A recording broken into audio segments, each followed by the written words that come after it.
Good evening friends, कैसे हैं आप लोग सब। उम्मीद है बढ़िया होंगे, शानदार होंगे और बहुत अच्छे से पढ़ाई कर रहे होंगे। तो आप सभी का स्वागत है, हार्दिक अभिनंदन है माइंड मैप के इस यूट्यूब चैनल पर। आप देख पा रहे हैं मुझे लाइव। और दोस्तों, आज की ये जो कक्षा, ये जो क्लास होने वाली है, बहुत ही शानदार, बहुत ही महत्वपूर्ण और ये मान के चलिए कि बिल्कुल एकदम एग्जाम ओरिएंटेड क्लास होने वाली है। हमारा उद्देश्य सिर्फ प्रश्न करवाना नहीं है। आप ये ना सोचें कि 50 प्रश्न 60 प्रश्न लेकर के हम आए हैं तो केवल हम 50 प्रश्न करवा रहे हैं। नहीं दोस्तों, इस क्लास का उद्देश्य क्या होता है। जब भी मैं आप लोगों के लिए माइंड मैप में कभी भी कोई मैराथन क्लास आप लोगों के लिए आती है तो उसका उद्देश्य होता है, उसके पीछे टीचर की भी मेहनत होती है बहुत ज्यादा। और उद्देश्य ये होता है कि उस एक क्लास के द्वारा, उस एक क्लास के जरिए, एक छोटी क्लास के जरिए, देखो लोग क्या करते हैं, हर कोचिंग में क्या हो रहा है मैं देख पा रहा हूँ, जैसा कि महीने 2 महीने पहले से क्लासें लेने लग जाते हैं और डेली मैराथन चलती है, डेली मैराथन चलती है। अरे भैया, इतना मैराथन में ही पढ़ा दोगे जितना तो पूरी साल में बच्चा नहीं पढ़ा, इतना तो तुमने मैराथन में पढ़ा दिया। फिर वो मैराथन कहाँ रहा, वो तो पूरा कोर्स ही बन गया। और फिर उसमें से प्रूफ लेके आते हैं और वो भी पूरे नहीं लेके आते। माइंड मैप का सोचिए, एक क्लास लेते हैं, केवल एक क्लास लास्ट टाइम पे, और उस एक क्लास से प्रूफ देते हैं, 90% के प्रूफ देते हैं। तो सोचिए कितनी बड़ी बात होगी। तो 90% के प्रूफ देना, मदन सर आते हैं हर एग्जाम के बाद में और 90% के प्रूफ देते हैं, तो आप सोच के देखिए कि कितनी बड़ी बात होगी। तो पढ़िए वहां से जहां से प्रूफ दिए जाते हैं, ठीक है। तो जल्दी से इस क्लास को शेयर कर दीजिए अपने सभी साथियों तक और फटाफट से जुड़ जाइए, क्योंकि आज का ये क्लास, आज का ये सेशन बहुत ही खास होने वाला है चतुर्थ श्रेणी वालों के लिए और राजस्थान पुलिस वालों के लिए। ये एग्जाम ओरिएंटेड क्लास, जिसमें हर एक टॉपिक मैंने कवर किया है बहुत अच्छे से, पूरा एकदम डिटेल्ड एनालिसिस के साथ में और कुछ चंद लाइनों के साथ मैं आज की क्लास को शुरू करना चाहूंगा दोस्तों। उससे पहले कि मैं लाइनें बोलूं, उससे पहले कि मैं लाइनें बोलूं, आप लोग चैनल को सब्सक्राइब कर दें, वीडियो को लाइक करें, कमेंट करें, ताकि थोड़ा मजा आए, थोड़ा इंटरेक्शन बढ़ सके। हाँ, ऐसा लगे कि तुम पढ़ रहे हो, मैं पढ़ा रहा हूं, मजा आए थोड़ा सा, है ना। चलिए, तो कुछ अच्छी लाइनों के साथ क्लास की शुरुआत करूंगा और उसके बाद पहले प्रश्न की तरफ चलेंगे, ठीक है। आप भी हर प्रश्न का उत्तर देंगे, सोच समझ के, समय ज्यादा नहीं बिगाड़ेंगे और मैं हर प्रश्न की डिटेल में एनालिसिस करूंगा, डिटेल में व्याख्या करता चलूंगा, ठीक है। चलिए, तो दोस्तों लाइनें कुछ इस तरह हैं कि कुछ नहीं मेरी जिंदगी में, कुछ नहीं मेरी जिंदगी में सिवाय किताबों के, कुछ नहीं मेरी जिंदगी में सिवाय किताबों के, तुम जब भी आओगे मुझे बदला हुआ ही पाओगे। कि कुछ नहीं मेरी जिंदगी में सिवाय किताबों के, तुम जब भी आओगे मुझे बदला हुआ ही पाओगे। तेरी ख्वाहिश थी, तेरी ख्वाहिश थी मेरा कमरा सजाने की, तेरी ख्वाहिश थी मेरा कमरा सजाने की, पर मेरी जिंदगी में सिवाय किताबों के कुछ भी नहीं। तो दोस्तों, इन्हीं लाइनों के साथ आपको ये सीखना चाहिए कि जिंदगी में एक ही लक्ष्य रखो, सरकारी नौकरी का, बाद में सब कुछ मिल जाएगा, ठीक है। कमरा सजाने वाली भी आएगी और सब कुछ होगा, लेकिन अभी एक लक्ष्य, केवल पढ़ाई, सरकारी नौकरी। चलिए, बिना समय खराब किए आ जाते हैं आज की इस बेहद ही खूबसूरत, बेहद शानदार क्लास पर। और पहला प्रश्न आप लोगों के सामने स्क्रीन पर लिखा हुआ है, तो फटाफट से शुरू करते हैं। पहले प्रश्न को देखिए, 2-3 तरह के प्रश्न मैंने शामिल किए हैं, बहुत अच्छे एग्जामों के पीवाईक्यूज हैं, कुछ नए प्रश्न भी हैं, हल्के प्रश्न बिल्कुल नहीं है, बहुत अच्छे प्रश्न, ठीक है। मैं तो यहां तक कहूंगा कि मैंने तो यूपीएससी यानी आईएएस तक के प्रश्न शामिल किए, तो बहुत अच्छे प्रश्न हैं। आपको बिल्कुल एकदम तरीके से इनका उत्तर देना है, ठीक है। कुछ प्रश्न तो सूची वाले आएंगे, सूची वाले, सूची मिलान वाले, जो आजकल ट्रेंडिंग में चल रहे हैं, यानी ज्यादातर जो प्रश्न है वो सूची वाले चल रहे हैं, तो वो सूची वाले प्रश्न आएंगे। कुछ प्रश्न सीधे सिंपल आएंगे, कुछ प्रश्न आएंगे कथन कारण वाले, कथन कारण वाले, हर तरह के प्रश्न मैं आप लोगों के लिए लेकर के आया हूं, ठीक है। चलिए, सूची मिलानी है। एक तरफ दे रखा है बीमारियों के नाम, मेरेस्मस, क्वासियोरकोर, टीबी और हेपेटाइटिस बी। ये तो है बीमारियों के नाम, रोगों के नाम, डिजीज के नाम दिए हुए हैं। और एक तरफ ये किसकी वजह से होती है, इनके कारण दिए हुए हैं। दीर्घकालीन उपवास, प्रोटीन की कमी, जीवाणु संक्रमण यानी बैक्टीरिया, बैक्टीरियल इन्फेक्शन, और विषाणु संक्रमण या वायरल इन्फेक्शन। तो मिलाते हैं दोस्तों, देखना कौन सी बीमारी किस वजह से होती है। सबसे पहले टीबी की बात करो। टीबी दोस्तों, टीबी आप सबको पता है, टीबी एक बैक्टीरिया से होने वाली बीमारी है और इसके बैक्टीरिया का नाम होता है माइकोबैक्टीरियम ट्यूबरक्लोसिस, ठीक है। टीबी में टेस्ट कौन सा करते हैं, मेंटॉक्स टेस्ट करते हैं, मेंटॉक्स, मेंटॉक्स टेस्ट या ट्यूबरक्यूलिन टेस्ट किया जाता है, ठीक है। तो टीवी एक बैक्टीरिया से होने वाली बीमारी, सबसे पहले इस पे टिक करते हैं ये लोग, ये जीवाणु या बैक्टीरिया से होने वाली बीमारी। तो सी में 3 आएगा, थर्ड आएगा, तो डी तो यहीं कट गया। चलो आगे। हेपेटाइटिस बी, हेपेटाइटिस लिवर से संबंधित एक बीमारी है और सबसे कॉमन 5 प्रकार का ये वायरस होता है, hepatitis A, B, C, D और ई। इसमें सबसे ज्यादा कॉमन, सबसे ज्यादा जो बीमारी होती है हेपेटाइटिस बी, सबसे ज्यादा हेपेटाइटिस बी वायरस से होती है और बिल्कुल एचआईवी की तरह ट्रांसफर होती है। ठीक है, तो हेपेटाइटिस बी वायरस की वजह से होने वाली बीमारी है, तो इसमें आएगा फोर्थ, तो ये सी ऑप्शन भी कट गया। अब ये 2 ऑप्शन बच गए। ठीक है, आगे चलो दोस्तों। मेरेस्मस और क्वासियोरकोर, ये दोनों वैसे प्रोटीन की कमी से होते हैं, ये दोनों प्रोटीन की कमी से होते हैं। पहला मेरेस्मस बी, मेरेस्मस, और दूसरा क्वासियोरकोर, ये दोनों के दोनों प्रोटीन की कमी से होने वाले रोग हैं। लेकिन यहां पर तो देखो कुछ मामला और ही है, यहां पर तो प्रोटीन भी दे रखा है और दीर्घकालीन उपवास भी।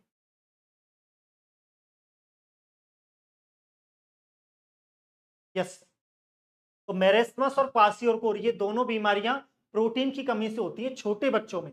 एक बीमारी, ये जो मेरेस्मस है, ये 1 साल से कम उम्र के बच्चों में होती है, और दूसरी क्वासियोरकोर 1 से लेकर 5 साल तक के बच्चों में होती है। ठीक है, तो ये दोनों बीमारियां प्रोटीन की कमी से होती हैं। लेकिन इनमें भी अगर शुद्ध प्रोटीन की कमी से पूछा जाए, शुद्ध प्रोटीन की कमी से, तो वो है क्वाशियोरकोर, ये केवल प्रोटीन की कमी से होता है।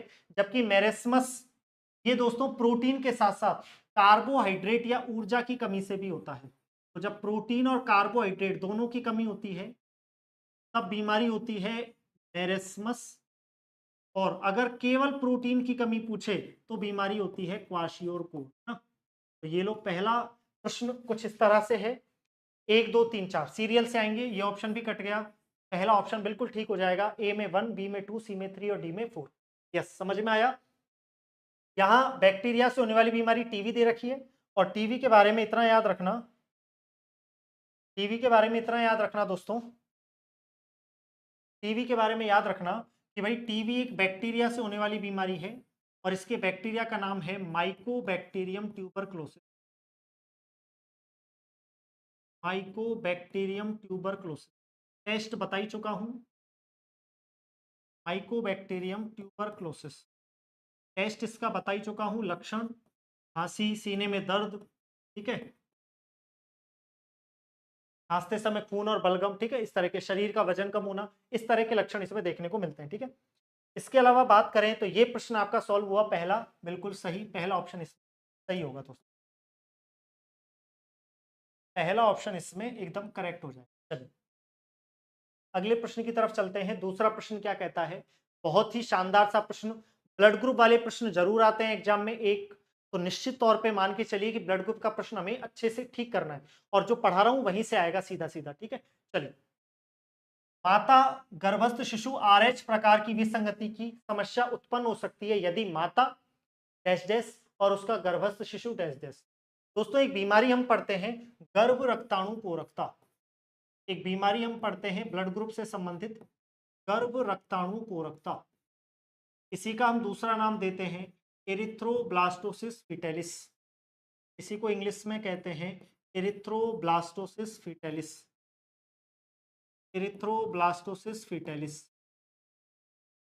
ये बीमारी कब होती है, ये बीमारी क्या होती है, अगर पति RH पॉजिटिव हो, अगर पति कैसा हो RH पॉजिटिव, और पत्नी कैसी हो RH नेगेटिव, तो इनके चांस बनेंगे कि इनके बच्चे कैसे होंगे, पॉजिटिव, तो इनसे चांस बनेंगे कि इनके बच्चे कैसे होंगे, पॉजिटिव होंगे। तो ऐसी स्थिति में जो पहला पॉजिटिव बच्चा होगा वो तो सुरक्षित रूप से हो जाएगा, उसमें तो कहीं कोई दिक्कत नहीं आएगी। लेकिन इसके बाद वाले जितने भी पॉजिटिव बच्चे हैं, नेगेटिव बच्चा कोई नहीं मरेगा, मरेंगे हमेशा पॉजिटिव बच्चे। तो पहला सुरक्षित, उसके बाद वाले सारे पॉजिटिव बच्चे या तो मर जाएंगे, और अगर मरेंगे भी नहीं तो बीमार पैदा होंगे। ठीक, ध्यान रखना कि ये बीमारी कब होती है, जब माता तो कैसी हो, RH नेगेटिव हो। तो देखो सही तटा दो, सही तटा दो, माता RH नेगेटिव, RH हीन होगी, और बच्चे कैसे होंगे, पॉजिटिव।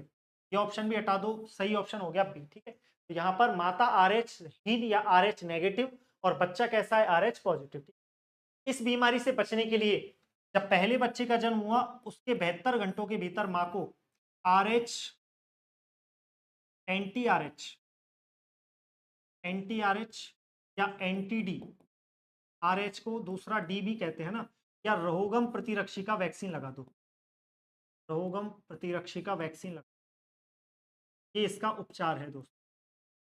अगर आप इस बीमारी से बचना चाहते हैं, ये इस बीमारी का क्या है, उपचार है, ठीक है, इस बीमारी का उपचार है। चलिए, तो यहाँ पर सही ऑप्शन हो जाएगा बी, ये लीजिए सेकंड प्रश्न क्या आपका क्लियर।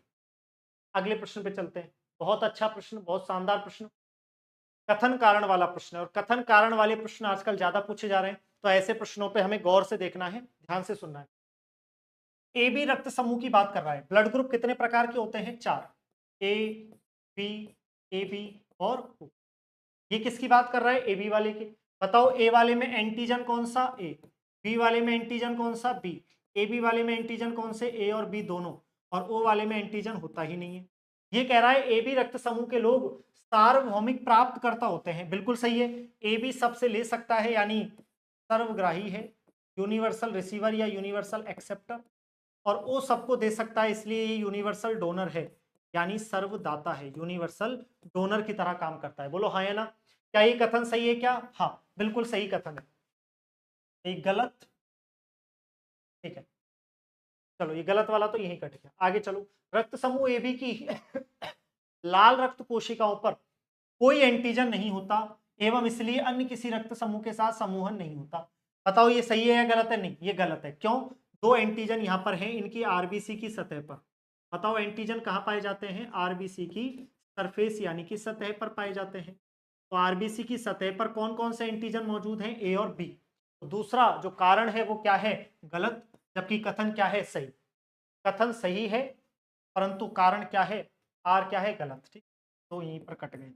तो सही उत्तर हो जाएगा यहाँ पर सी, कथन सही है लेकिन कारण क्या है, गलत है दोस्तों। चलिए याद रखना किस ब्लड ग्रुप में कौन सा एंटीजन है, और एंटीबॉडी भी याद रखना, एंटीबॉडी भी, ये एंटीबॉडी है, प्रतिरक्षी जिन्हें कहते हैं एंटीबॉडी, और ये एंटीजन है दोस्तों, एंटीजन, ये लीजिए, यहाँ एंटीबॉडी हो जाएगा स्मॉल ए, यहाँ एंटीबॉडी होता नहीं है, और यहाँ एंटीबॉडी होते हैं स्मॉल ए और स्मॉल बी दोनों, ठीक, तरह से याद रखना।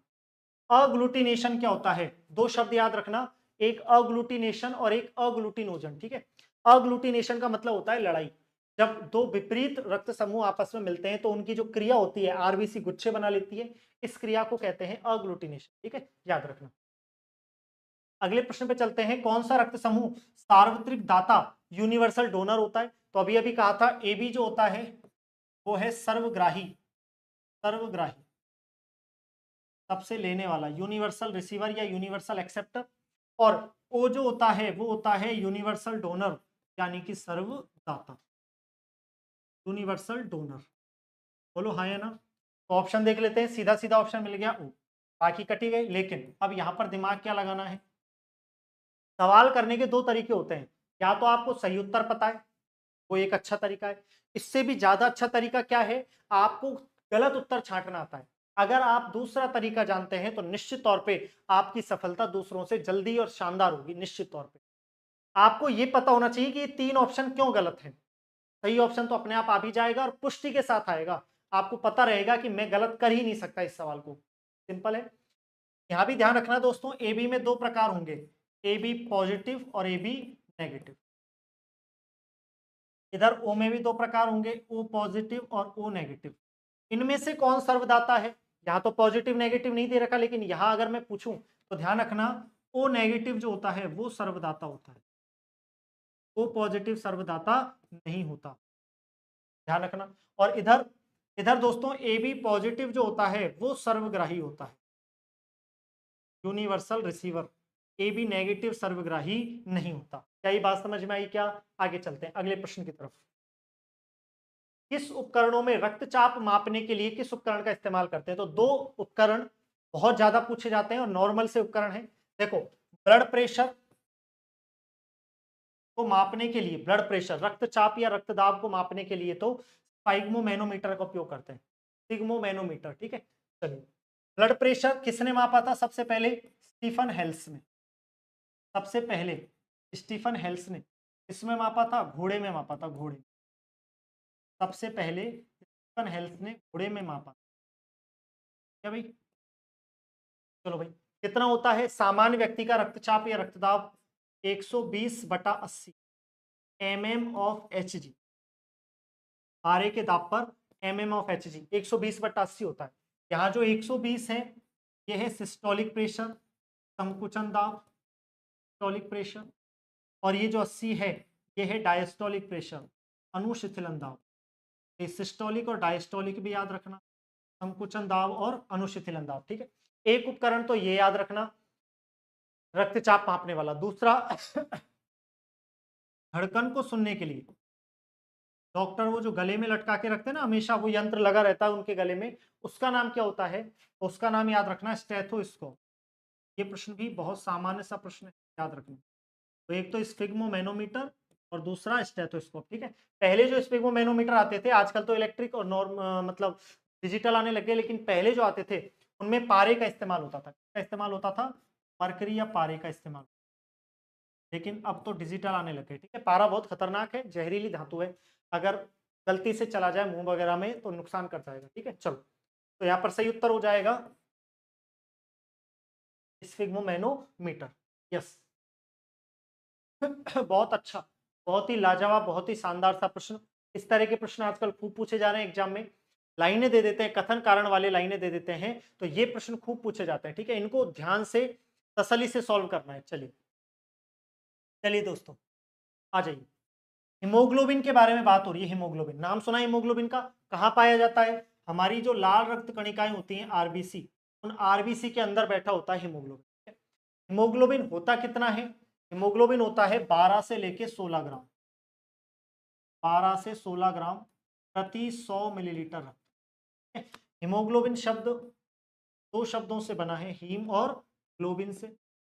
हीम का मतलब होता है आयरन, हीम का मतलब होता है आयरन Fe+2, और ग्लोबिन का मतलब होता है प्रोटीन, लीवर में बनती है, यकृत में बनती है, ठीक है। ये क्या कह रहा है हीमोग्लोबिन के बारे में? रक्त में ऑक्सीजन का संचार करता है, बिल्कुल करता है भाई। हीमोग्लोबिन ही तो है जो ऑक्सीजन को पीठ पर बैठाकर लेकर के जाता है और कार्बन डाइऑक्साइड को लेकर के आता है, ठीक है। तो ऑक्सीजन और कार्बन डाइऑक्साइड को लाने ले जाने का काम कौन करता है? हीमोग्लोबिन। तो पहला कथन बिल्कुल सही है, सत्य है ना, सत्य पूछेगा, ठीक है। लोह युक्त यौगिक है, बिल्कुल, ये रहा लोहा, आयरन, आयरन या लोहा, ठीक है। लोहा युक्त यौगिक है, बिल्कुल, ये कथन भी सही है दोस्तों, कोई दिक्कत नहीं है। कुछ रोगों के प्रति प्रतिरक्षा देता है भैया हीमोग्लोबिन का, इम्यूनिटी से कोई मतलब नहीं है। इम्यूनिटी का काम कौन करता है? प्रतिरक्षा का काम कौन करता है? डब्ल्यूबीसी करती है, लिम्फोसाइट करते हैं, ठीक है। तो यहाँ पर ये कथन क्या हो गया? गलत हो गया। ये रक्त को लाल रंग प्रदान करता है, बिल्कुल। ये जो हीम है आयरन, ये रक्त को कौन सा रंग प्रदान करता है? लाल रंग प्रदान करता है, लाल। ये रक्त को लाल रंग प्रदान करता है, ये कथन भी बिल्कुल सही है। वो पूछ रहा है कौन से सही है? 1, 2 और 4। ये लो, डी ऑप्शन करेक्ट हो जाएगा, 1, 2 और 4। जब यही हीमोग्लोबिन ऑक्सीजन के साथ कनेक्ट होता है, ध्यान रखना, एक हीमोग्लोबिन 4 ऑक्सीजन अणुओं को बांधता है, एक हीमोग्लोबिन 4 ऑक्सीजन अणुओं को बांधता है। और हीमोग्लोबिन के साथ जब ऑक्सीजन कनेक्ट होता है तब बनता है ऑक्सी हीमोग्लोबिन, तब बनता है ऑक्सी हीमोग्लोबिन। ये भी याद रखना भाई, हीमोग्लोबिन और कितना? एक हीमोग्लोबिन कितने ऑक्सीजन अणु? 4 ऑक्सीजन अणुओं के साथ जुड़ता है, ठीक है भाई। चलो, याद रखना ये चीजें। अगले प्रश्न की तरफ चलो। हृदय कब आराम करता है? हृदय, दिल, दिल की पढ़ाई कार्डियोलॉजी कहलाती है। आपके दोनों लंग्स के बीच में, दोनों फेफड़ों के बीच में दिल रखा हुआ है, थोड़ा सा बाएं लेफ्ट वाले फेफड़े की तरफ झुका हुआ, ठीक है। कार्डियक नोच में इस तरह से व्यवस्थित रहता है, डायफ्राम के ऊपर। कार्डियोलॉजी इसकी पढ़ाई को बोलते हैं। दिल का वजन होता है लगभग 300 ग्राम, है ना, 250 से 300 ग्राम इसका वजन होता है। और दिल 1 मिनट में 72 बार धड़कता है, 70 से 75, यानी औसतन 72 बार इसकी धड़कन होती है। आराम कब करता है? तो दो धड़कनों के बीच में ही आराम करता है। और हृदय चक्र या कार्डियक साइकिल या धड़कन बनने में समय कितना लगता है? ध्यान रखना, हृदय चक्र या कार्डियक साइकिल में समय लगता है 0.8 सेकंड का। ये यहाँ से इंपॉर्टेंट प्रश्न,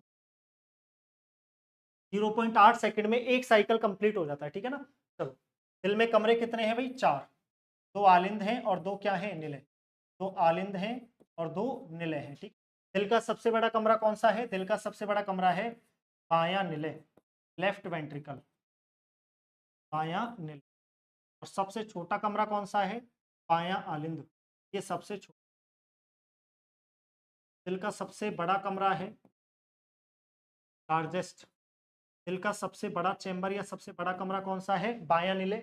और सबसे छोटा स्मॉलेस्ट ये चेंबर कौन सा है? बायां आलिंद। ये भी याद रखना। और कार्डियक साइकिल या हृदय चक्र को पूरा होने में एक धड़कन या एक हृदय चक्र को पूरा होने में 0.8 सेकंड का समय लगेगा। मानव शरीर में ऑक्सीजन का अभिगमन, ऑक्सीजन कैसे जाता है? देखो सांस लो, सबसे पहले सांस गई, ये लो, ये नाक, ये सांस जा रही है, ये लो गई। सबसे पहले नाक से यहां से गई हवा, अंदर गई, अंदर जाएगी। कौन बैठा हुआ है? फेफड़े बैठे हुए हैं, लंग्स बैठे हैं। बताओ सबसे पहले ये हवा कहाँ जाएगी? लंग्स में। तो सबसे पहले तो फुफ्फुस यानी कि लंग्स। पहला ऑप्शन तो हमेशा याद रखना, हवा कहाँ गई? ऑक्सीजन लंग्स में गई। तो सबसे पहले सेकंड आएगा, सेकंड। ठीक है, चलो सेकंड। इसको हटाओ, इसको हटाओ, इसको हटाओ, एक ही ऑप्शन है। देखो इसके बाद यहाँ हवा बैठी है, इसके बाद यहाँ ब्लड बैठा है, ब्लड, रक्त। रक्त वाहिनियों में कौन भरा हुआ है? रक्त भरा हुआ है।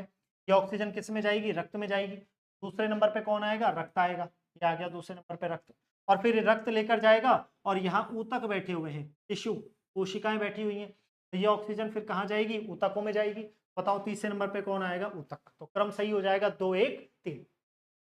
तो एक क्रम याद रखना, इस तरह से हवा जाती है ऑक्सीजन वगैरह। ठीक है, श्वसन, रेस्पिरेशन में। ठीक, सांस लेते हैं छोड़ते हैं, लेते हैं छोड़ते हैं, इस तरह की बातें याद रखना। ठीक है, चलिए। श्वसन क्रिया में वायु के कौन से घटक की मात्रा बदलती नहीं है? देखो जब हम सांस लेते हैं तो हमें अब तक क्या सिखाया गया? हमें अब तक ये सिखाया गया कि भैया सांस लेते समय केवल ऑक्सीजन लेते हैं और कार्बन डाइऑक्साइड छोड़ते हैं। लेकिन सच ये नहीं है दोस्तों। सच क्या है? सच ये है कि हम पूरी की पूरी हवा, एयर अंदर लेते हैं। हम पूरी की पूरी हवा यानी कि एयर इंटेक करते हैं और पूरी की पूरी हवा को बाहर निकालते हैं। अब जब हवा अंदर लेंगे तो उसमें नाइट्रोजन भी जाएगा, ऑक्सीजन भी जाएगी, कार्बन डाइऑक्साइड भी जाएगी और जलवाष्प भी जाएगा। बाहर भी निकलेंगे तो ये चारों ही चीजें बाहर भी आएंगी। लेकिन तीन चीजों की मात्रा तो बदल जाती है। तीन चीजों की मात्रा तो बदल जाती है। इन तीनों की मात्रा तो अंदर बाहर में चेंज हो जाती है। केवल एक चीज है जिसकी मात्रा नहीं बदलती, और वो कौन सी गैस है? Nitrogen gas. नाइट्रोजन गैस की मात्रा जितनी आप अंदर लेते हो 78%, हवा में इतनी तो है, उतनी ही बाहर छोड़ देते 28। हवा में आपने जितनी नाइट्रोजन ली थी उतनी की उतनी नाइट्रोजन कहाँ निकाल दी? बाहर। बाकी सारी चीजें आपका अनुपात क्या हो चुका है? चेंज हो चुका है। चलिए, रेस्पिरेशन या श्वसन। ठीक है भाई, याद रखना। आगे चलो, फिर आ गया कथन कारण वाला प्रश्न। बहुत अच्छा प्रश्न है, ध्यान से सुनना, जवाब देना।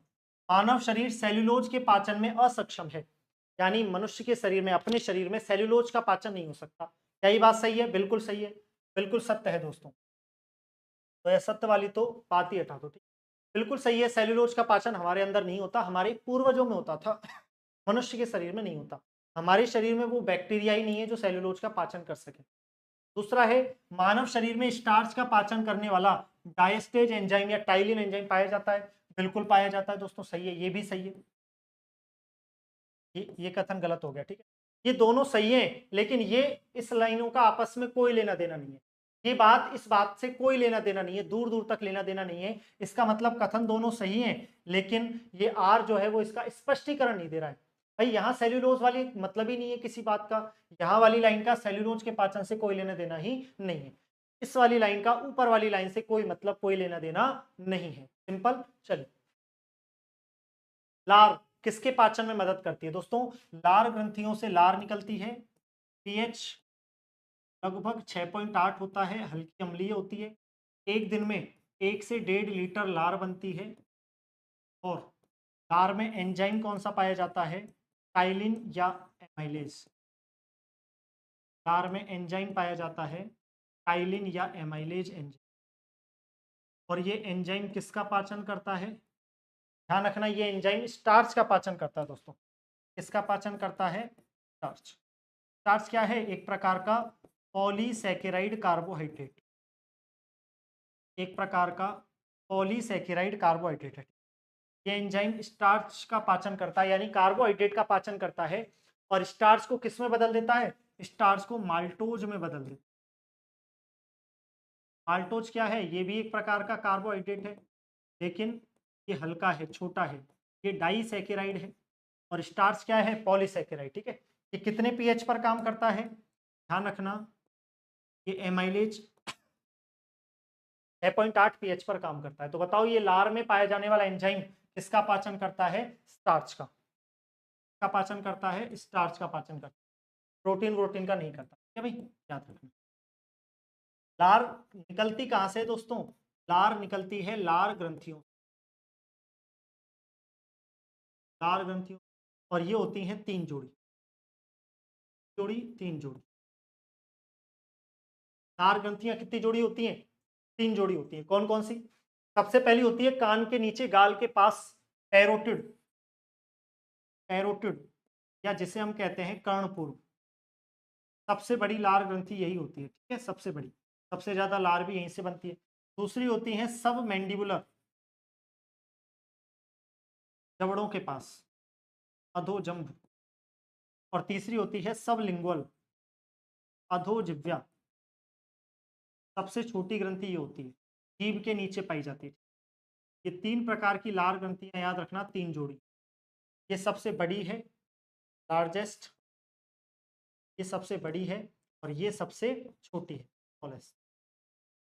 तो सबसे बड़ी और सबसे छोटी का प्रश्न भी आ सकता है, तो ये भी याद रखना कि सबसे बड़ी लार ग्रंथि कौन सी और सबसे छोटी कौन सी, लार काम कैसे कर रही है, कितनी बन रही है एक दिन में, कौन सा एंजाइम मिलेगा, क्या मिलेगा। ठीक है, इसके अलावा दोस्तों लार में एक एंटीसेप्टिक लाइसोजाइम एंजाइम भी पाया जाता है। लाइसोजाइम जो हमारे पसीने, हमारी लार, हमारे आंसू सब में पाया जाता है, और ये एंटी बैक्टीरियल होता है, बैक्टीरिया के खिलाफ काम करता है, यानी बैक्टीरिया को नष्ट करने के लिए काम में आता है। पर चलिए अगले प्रश्न की तरफ चलते हैं। सही उत्तर हो जाएगा स्टार्च। फिर से आगे सूची मिलान वाले प्रश्न, सूची मिलानी है दोस्तों, सूची मिलाते हैं, सूची आ जाओ। उरोस्थी, ब्रेस्ट बोन, देखो उरोस्थी, स्टर्नम, यहाँ होती है टाई बोन, टाई लगाते हो ना यहाँ पर छाती में, चेस्ट में होती है, तो उरोस्थी या स्टर्नम, ये लो भाई, ये स्टर्नम हो गया, उरोस्थी, टाई लगाते हो वहां पर होती है। ठीक है, पसलियां आकर यहीं जुड़ती हैं, सीधी बात है। चलो ए में आएगा 4th, ये हटा दो, ये हटा दो। ठीक है, शत्रुक या कॉलर बोन, कॉलर, ये कॉलर है, कॉलर कहाँ रही है? यहाँ कॉलर बोन, क्लेविकल बोलते हैं, हसली बोलते हैं, तो ये हो गया क्लेविकल या हसली। बी में क्या आएगा? फर्स्ट आएगा। चलो, जानू फलक, नी कैप, घुटने की कटोरी, घुटने की कटोरी को बोलते हैं पटेला, में आएगा सेकंड, ये भी हटा दो, में आएगा सेकंड। और बाकी बचा कंधे में स्केपुला, स्केपुला है ना, ये क्लेविकल और ये स्केपुला, स्केपुला ये वाली हड्डी। ठीक, चलो तो यहाँ पर 4 1 2 3 2 3, ठीक है, ये बिल्कुल सही ऑप्शन हो जाए। चलो कितनी हड्डियां हैं शरीर में? 206 हड्डियां हैं। कितनी हड्डियां हैं शरीर में? 206 हड्डियां हैं। मांसपेशियां कितनी है? 639, 639, 639 मांसपेशी। ठीक है, शरीर की सबसे बड़ी हड्डी कौन सी है? फीमर, जांग में। सबसे छोटी कान में, स्टीपीच। इसके अलावा 206 हड्डियों को 2 भागों में बांटते हैं, 80 हड्डियां अलग, 126 हड्डियां। 80 हड्डियां हैं अक्षीय कंकाल में, एक्सियल स्केलेटन, अक्षीय कंकाल, जिसमें आपकी खोपड़ी आती है, आपकी छाती आती है, आपकी पसलियां आती हैं। और 126 हड्डियां आती हैं आपके पांगीय कंकाल में, अपेंडिकुलर, हाथ पैर कंधे कूल्हे। ठीक है, इस तरह से आप याद रखेंगे। चलिए, ये आपका प्रश्न बहुत ही इंपॉर्टेंट प्रश्न है, याद रखना इस तरह से, हड्डियों से संबंधित। आगे चलिए, बहुत ही शानदार प्रश्न आ गया। ये प्रश्न हर बार परीक्षा में रिपीट होता है, बार बार रिपीट होता है, तो इस प्रश्न को ध्यान से सुनना है भाई। और इसकी ऐसी ट्रिक बता दूंगा, जीवन में नहीं भूलोगे, और ये प्रश्न कभी गलत नहीं होगा। ठीक है, कहीं से भी पढ़े हो, लेकिन आज देखना, इस प्रश्न का मजा आएगा। प्रत्यास्थ या इलास्टिक टिश्यू जो हड्डियों को एक साथ पकड़े रहता है, यानी हड्डी को हड्डी से पकड़ने वाला ऊतक कौन सा है? ठीक है, तो एक लाइन याद रखना, रवीना टंडन, लाइन बड़ी इंपॉर्टेंट है। रवीना टंडन बीएमडब्ल्यू से कॉलेज जाती है।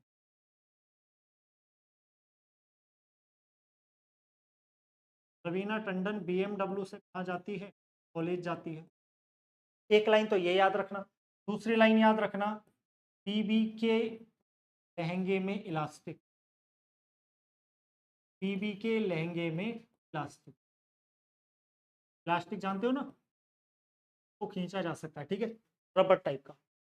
अब दोस्तों इसका मतलब क्या हुआ, टंडन से तो याद रखना टेंडन, टंडन से तो याद रखना टेंडन, टेंडन बोले तो कंडरा, टेंडन बोले तो कंडरा। ये लो, बीएमडब्ल्यू में बीएम से याद रखना, बी का मतलब बोन हड्डी, और एम का मतलब मसल मांसपेशी, यानी हड्डी को मांसपेशी से जोड़ने वाली संरचना। और कॉलेज से याद रखना कॉलेजन प्रोटीन, कौन सा प्रोटीन, कॉलेजन प्रोटीन, ये लीजिए कॉलेजन प्रोटीन। तीन चीजें याद हो गई आपको। हड्डी को मांसपेशी से जोड़ने वाली संरचना कौन सी है, हड्डी को मांसपेशी से जोड़ने वाली संरचना कौन सी है, टेंडन या कंडरा, और उसमें कौन सा प्रोटीन पाया जाता है, कॉलेजन प्रोटीन, ठीक है। अब इधर आ जाओ, इधर आ जाओ, हमारा प्रश्न तो यहाँ छिपा है। बीपी बोन प्लस बोन, हड्डी को हड्डी से जोड़ने वाली संरचना, हड्डी को हड्डी से जोड़ने वाली संरचना, ये हड्डी को मांसपेशी से जोड़ने वाली, ये हड्डी को हड्डी से जोड़ने वाली संरचना कौन सी है दोस्तों, लहंगे से याद रखना लिगामेंट, लहंगे से याद रखना लिगामेंट, और लिगामेंट को हिंदी में कहते हैं स्नायु, क्या कहते हैं, स्नायु। और इसमें प्रोटीन कौन सा है, तो प्रोटीन याद रखना इलास्टिन प्रोटीन, लिगामेंट में कौन सा प्रोटीन पाया जाता है, इलास्टिन। क्या याद हो जाएगा, ईमानदारी से बताना, क्या याद हो जाएगा, यस। तो हड्डी को हड्डी से जोड़ने की बात कर रहा है, बताओ लिगामेंट या स्नायु का नाम लेंगे। समझ में आया क्या, यस, ईमानदारी से बताओ भाई, समझ में आया या नहीं आया, आ गया समझ में। तो ये दो प्रश्न कभी गलत नहीं होंगे जिंदगी में, अगर आपने ध्यान से सुन लिया इन दोनों कॉन्सेप्ट। चलो यस, अगले प्रश्न पे चलते हैं। नाखून काटते समय दर्द नहीं होता, नाखून काटते हैं, ठीक है, क्या नाखून काटते समय दर्द हुआ है, नहीं। नाखून क्या है, मृत भाग है, कोशिका, सॉरी वहां तक नसें नहीं जा रही, रक्त वाहिनियां नहीं जा रही, ठीक है।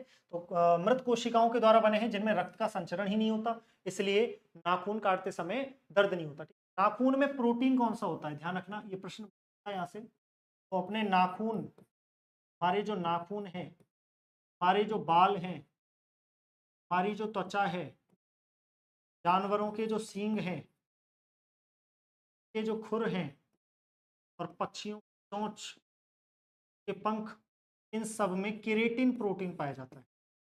ये प्रश्न बहुत इंपॉर्टेंट है, इन सब में कौन सा प्रोटीन पाया जाता है, केराटिन प्रोटीन पाया जाता है। क्या बात समझ में आ गई। तो नाखून, बाल, त्वचा, जानवरों के सींग,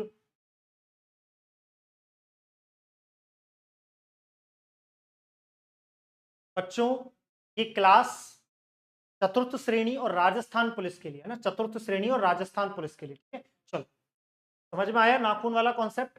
आगे चलते हैं अगले प्रश्न की। निम्नलिखित में से कौन सा लवण, कौन सा सॉल्ट मानव हड्डियों में, हड्डियों में सबसे ज्यादा कौन सा लवण पाया जाता है। हड्डियों की पढ़ाई को अपन कहते हैं ऑस्टियोलॉजी, हड्डियों की पढ़ाई, स्टडी ऑफ बोन्स, ये कहलाता है ऑस्टियोलॉजी। हड्डियों की पढ़ाई करना ये कहलाता है ऑस्टियोलॉजी। और हड्डियों में सबसे ज्यादा होता है कैल्शियम फॉस्फेट, Ca3CO4 का होल ट्वाइस। इसके बाद नंबर आता है कैल्शियम कार्बोनेट का। हड्डियों में सबसे ज्यादा कौन सा लवण या कौन सा सॉल्ट पाया जाता है, कैल्शियम फॉस्फेट पाया जाता है, ठीक है ना, Ca3CO4 का होल ट्वाइस। कोई दिक्कत किसी को, चलिए। उसके बाद कैल्शियम कार्बोनेट का नंबर आएगा, कैल्शियम कार्बोनेट। ऐसा ही दांतों में, दांतों में भी कैल्शियम फॉस्फेट और कैल्शियम कार्बोनेट पाया जाता है, जो दांतों का सबसे कठोर भाग है इनेमर, उसके अंदर, ठीक है। चलो, हमारे शरीर की सबसे छोटी हड्डी, अभी थोड़ी देर पहले बताया था, शरीर की सबसे छोटी हड्डी कान में पाई जाती है। और कान में भी कौन से कान में, तीन हिस्से होते हैं कान के, बाह्य कर्ण, मध्य कर्ण और अंतःकर्ण, ठीक है। ये हड्डी कौन से कान में होती है, मध्य कर्ण में होती है, ठीक है, मध्य कर्ण में, याद रखना मध्य कर्ण में होती है। तीन हड्डियां होती हैं, मेलियस, एलियस, इनकस और स्टेपिस, एलियस, इनकस और स्टेपिस। शरीर की सबसे छोटी हड्डी कौन सी होती है, स्टेपिस होती है, स्टेपिस, ठीक है, याद रहेगा। चलिए, कान में होती है कौन सी हड्डी है, स्टेपिस सबसे छोटी। और सबसे बड़ी हड्डी किसमें, सबसे बड़ी या सबसे लंबी हड्डी? दोस्तों सबसे बड़ी या सबसे लंबी हड्डी होती है आपकी, सबसे बड़ी या सबसे लंबी हड्डी होती है फीमर, जांघ में पाई जाती है, थाई बोन बोलते हैं, जांघ। सबसे मजबूत हड्डी कौन सी होती है? सबसे मजबूत, तो यहाँ हमारे पास दो चीजें निकल के आती हैं सबसे मजबूत में। वैसे सबसे मजबूत हड्डी जबड़े की होती है, लेकिन आजकल कुछ किताबों में फीमर का नाम भी दिया जा रहा है, तो आप देख लेना ऑप्शन में जो भी मिल जाए। ज्यादा सही उत्तर जबड़ा होगा, लेकिन फीमर भी सही उत्तर हो सकता है। अगर जबड़ा हड्डी, जबड़ा नहीं दे रखा तो फिर फीमर इसका सही उत्तर हो जाएगा। ठीक है, चलिए। Yes, DNA, deoxyribose nucleic acid, DNA. DNA की संरचना का जो मॉडल है, ये वाला डबल हेलिक्स मॉडल है ना, द्विकुंडलीय मॉडल, ये किसने दिया था? 1953 में वॉटसन और क्रिक ने इसकी संरचना दी थी। ठीक है, एक कुंडल की लंबाई होती है 34 एंगस्ट्रॉम और चौड़ाई होती है 20 एंगस्ट्रॉम। कितने नाइट्रोजन पेयर युग्म होते हैं? 10। 10 नाइट्रोजनी क्षार युग्म पाए जाते हैं। ये कुछ बेसिक से प्रश्न हैं जो यहाँ से उठ सकते हैं। ठीक है, ये प्रश्न भी साथ साथ में याद रखना।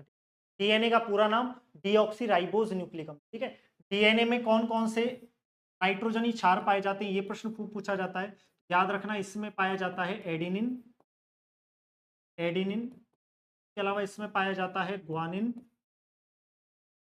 ग्वानिन। इसके अलावा इसमें पाया जाता है साइटोसिन, साइटोसिन। और इसमें पाया जाता है थाइमिन, थाइमिन। डीएनए में तो ये चार पाए जाते हैं। अगर आरएनए पूछ ले, जो कि बहुत पूछता है, तो आरएनए में एडेनिन होगा, ग्वानिन होगा, साइटोसिन होगा, लेकिन थाइमिन की जगह वहां पाया जाता है यूरेसिल। आरएनए में थाइमिन की जगह क्या पाया जाता है? यूरेसिल पाया जाता है। ठीक है, तो ये कुछ बेसिक से प्रश्न है जो डीएनए और आरएनए से बनते हैं, सिंपल याद रहेंगे। चलिए,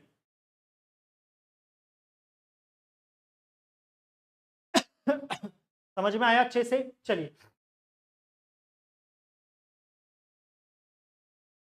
हमारे शरीर में आनुवंशिकता की इकाई, आनुवंशिकी के पिता कौन है? Gregor John Mendel, father of genetics Gregor John Mendel, Gregor John Mendel. और दोस्तों आनुवंशिकता की इकाई, इकाई कहते हैं जीन को। किसको कहते हैं? जीन को। होता क्या है, हमारे शरीर में बैठे हैं, हमारी कोशिकाओं के अंदर गुणसूत्र, हमारी कोशिकाओं के केंद्रक में कौन बैठे हुए हैं? गुणसूत्र। गुणसूत्र के अंदर बैठा हुआ है डीएनए।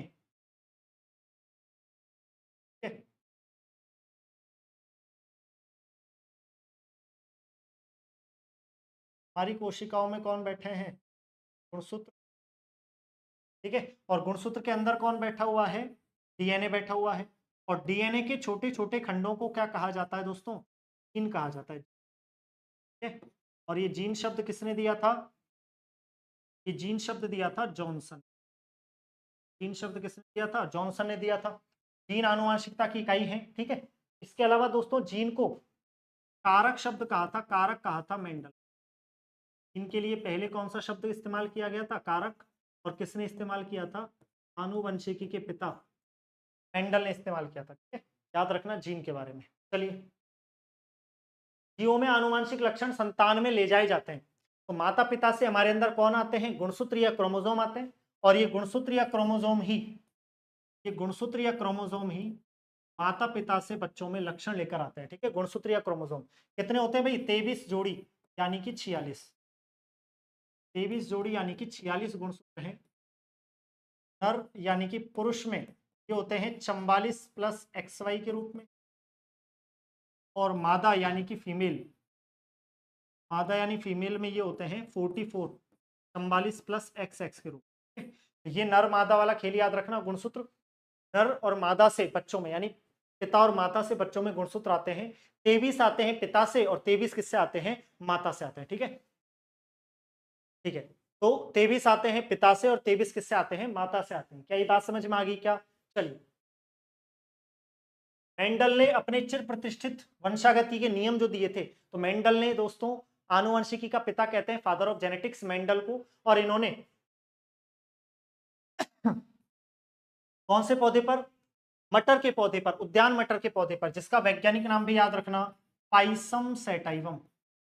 उद्यान मटर पाइसम सैटाइवम, इस पौधे पर प्रयोग करते हुए कितने वर्ष तक प्रयोग किया था?